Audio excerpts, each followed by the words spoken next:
Ça y est, les premières informations sur Pokémon Sun and Moon sont là, et il y a des choses à dire. En effet, le nouveau numéro du magazine japonais CoroCoro a fuité ce matin, et nous a dévoilé par même occasion les premières informations sur la nuit Pokémon Sun and Moon, qui arrivera au mois de novembre 2016. Dans ce nouveau numéro, on découvre le premier visuel de cette nouvelle saison, ainsi que le premier synopsis officiel de la série qui me laisse un peu perplexe. On commence par le plus intéressant, le visuel officiel. Première chose qui frappe, c'est qu'on voit directement que la série arborera un nouveau chara design, donc adieu le style XYZ, et place maintenant au style Sun and Moon. Un peu étrange, quand on voit la tête de Satoshi, ça fait un peu peur. Mais d'un côté, la qualité d'animation paraît au top, donc reste à voir ce que ça donnera à l'écran. Ensuite, deuxième point, c'est qu'on voit très clairement que Barbara sera la nouvelle membre du Poké Group.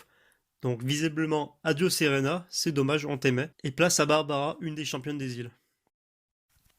Pour les starters, source visuelle, on voit très clairement Brindibou, Flamiaou et Otaka. Brindibou étant placé derrière Satoshi, on imagine donc facilement que Brindibou sera en fait le nouveau starter de Sacha dans cette nouvelle saison.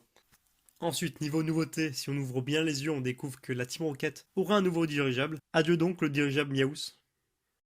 Et l'information la plus énorme sur le visuel, Sacha maîtrisera le mouvement Z avec Pikachu. Donc adieu la synergie et la méga évolution, et bienvenue au mouvement Z.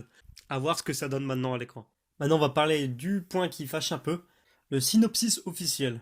Ce synopsis nous révèle qu'en fait dans ces nouvelles aventures, Satoshi recevra un anneau Z, X-Ring en anglais, et va rencontrer le Pokémon Tokoriko, qui n'est autre que le gardien de l'île de Melemele. Mais jusque là ça va. Le plus inquiétant, c'est que le synopsis indique que dans cette nouvelle saison, Satoshi ira à l'école pour obtenir son diplôme. Et non, je vous jure, c'est pas une blague. J'aurais préféré.